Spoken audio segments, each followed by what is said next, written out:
Jean-Bernard Carrier du guide Lonely Planet, la Martinique, vous y avez un peu vos quartiers, c'est votre camp de base là-bas. Ouais, presque, ouais. C'est une île que j'adore. Je suis comme vous, je suis vraiment un amoureux de cette île. Ouais. Et puis, en fait, la Martinique, la première fois que j'y suis allé pour le Grand Bleu, figurez-vous. C'est en Grèce que ça a été tourné, le Grand Alors Bleu. oui, mais moi je suis allé pour le Grand Bleu de la mer des Caraïbes. Ouais. Et justement, c'est une superbe destination plongée. Et mon coup de cœur, justement, c'est la baie de Saint-Pierre. Ouais. On a parlé de la ville de Saint-Pierre qui était rayée de la carte. Au pied du volcan. Au pied du volcan Pied de la montagne Pelée. Ouais, Alors, parce que là, on peut vraiment faire dans cette baie de Saint-Pierre des plongées qui sont vraiment uniques. Et je vais vous expliquer pourquoi. Un tout petit rappel historique. Le 8 mai 1902, j'insiste, ce fameux 8 mai 1902, le volcan de la montagne Pelée entre en éruption. Saint-Pierre, qui était une ville prospère et dynamique, elle est rayée de la carte en quelques minutes. La ville a été reconstruite, bien entendu. Ah, vous connaissez l'histoire de, excusez-moi, je vous interromps, de l'histoire de Siparis. Bah vous la oui, connaissez le seul survivant qui était resté dans le cachot. Le seul survivant théorique. Théorique. Parce qu'en vrai, il y en a eu. Il y en a eu d'autres. 3, je crois, 3 ou 4 des survivants. Je sais plus. Ouais. Ouais, c'est très flou parce qu'il y a pas mal de gens qui se sont sauvés. Hein. Et Siparis, qui était en fait un ivrogne, hein, qui avait été mis au cachot. Et il a été enfermé et il a été protégé de l'éruption par l'épaisseur des murs du cachot. Et les sauveteurs sont venus on l'a entendu quelques jours après. Ouais. Et il était là. Mais il était brûlé aussi. Hein. A été brûlé. Il a été brûlé parce que les températures sont montées quand même à des degrés extravagants. Très complètement. élevé. C'était des nuées ardentes. C'est-à-dire, c'est Ouais. des torrents de cendres chaudes et Voilà. brûlantes et qui sont projetés dans la baie jusqu'à 1500 mètres dans la baie, d'où l'explication que je vais vous donner. Les bateaux qui étaient dans la baie de Saint-Pierre, ils ont brûlé instantanément. Alors, pas forcément instantanément pour certains, mais ils ont tous pris feu. Ils ont coulé. Ce qui fait que dans la baie de Saint-Pierre, aujourd'hui, c'est devenu un fascinant musée naval sous-marin avec de très très belles épaves. C'est une sorte de Pompéi sous-marin. Ah, ça doit être dingue. Oui. Alors, moi, j'ai eu la chance de plonger sur la plus spectaculaire de ces épaves. Ça s'appelle le Roraima. Je ne sais pas si vous avez entendu parler de celui-là. Non. Ce fameux Roraima, c'est un bateau qui transportait des passagers. C'est un monstre qui fait 120 mètres de long. Alors, même s'il a été détruit par l'incendie suite à l'éruption, on voit encore toutes les structures métalliques de ce bateau. Il est vraiment en parfait état. Alors, on peut visiter la salle des machines, les coursives, les cales.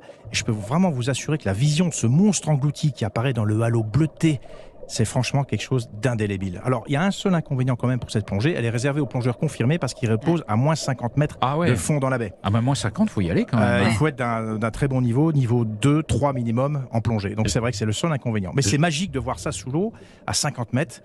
On plonge dans l'histoire, en fait. Jocelyne, vous plongez? Vous avez plongé là? Moi, je plonge en apnée et pas si loin. C'est ce qu'on appelle le snorkeling.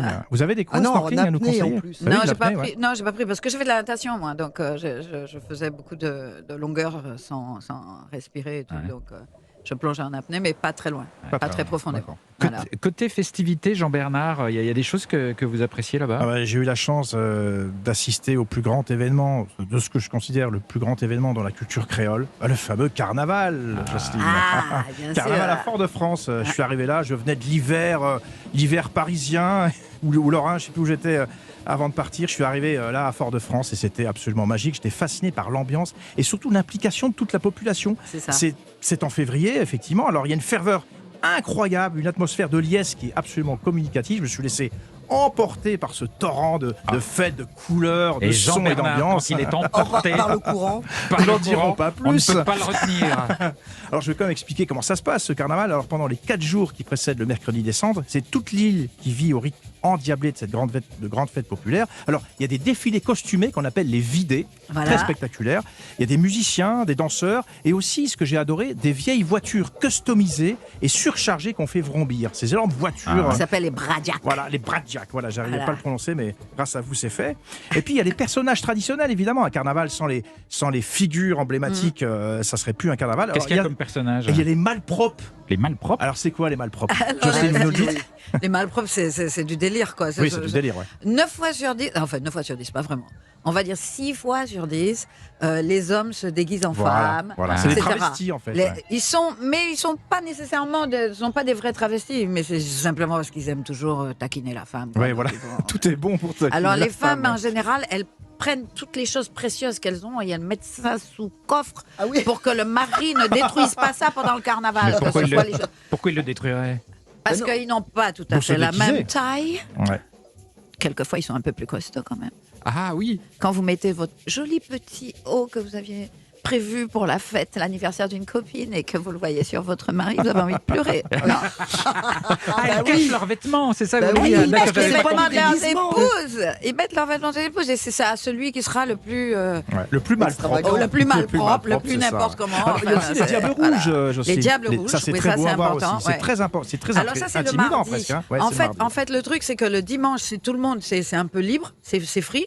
Le lundi, ce sont les mariages burlesques. Essentiellement. C'est quoi des mariages burlesques? Alors souvent la femme c'est l'homme c'est la femme, etc. Ils vont venir avec le cabri et compagnie. Ils miment un mariage. Ouais. Donc il y a des mariages avec toutes les extravagances qu'on peut avoir pour ça. Donc est-ce que du coup les mœurs peuvent se relâcher un peu à ce moment-là? Ah, mais de toute façon, les mœurs se relâchent quand les gens ont envie de relâcher leurs mœurs. Je crois pas. Ils n'ont pas besoin du carnaval pour relâcher les mœurs.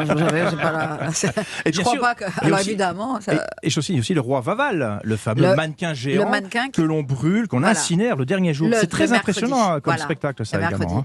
Donc, je continue. Le mardi, c'est le jour des diables. Donc c'est rouge. Et le mercredi, comme Vaval meurt, le carnaval meurt, tout le monde est en noir et blanc. Vous n'avez pas le droit de mettre de la couleur le mercredi descendre. Vous descendez en noir ou blanc. Mauve éventuellement. Et on le brûle. Et on le brûle. Le roi Vaval. Et tout le monde pleure. Et tout le monde pleure, exactement. Alors, c'est pas qu'à Fort-de-France, je précise, le carnaval, c'est vraiment dans toutes les communes de l'île. Et c'est vraiment un moment, il faudrait presque aller à la Martinique, rien que pour ça. Ouais, ça a l'air, ça je connais pas. Rien que pour ça, parce que c'est une ambiance qu'on connaît plus ici. Ouais. Et de s'y plonger. En plus, on est très bien accueillis, on rentre un peu dans cette fête-là, et c'est extraordinaire. Et c'est pile à la période, c'est juste avant, justement, la période de carême, qui est la période la plus chaude en Martinique. Donc, on sent... Chaude dans tous les sens, visiblement. Oui.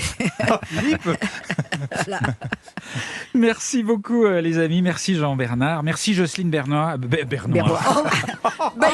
Philippe le Tipon, je peux arrêter là. Dégustation. Non, mais il y a eu un gars qui m'imitait qui s'appelait Jocelyne Bière Noire. Non, mais oui. Mais c'était une contraction de Jean-Bernard et de Jocelyne Bernois, en fait. Je les ai déjà mariés. Jocelyne Bernois.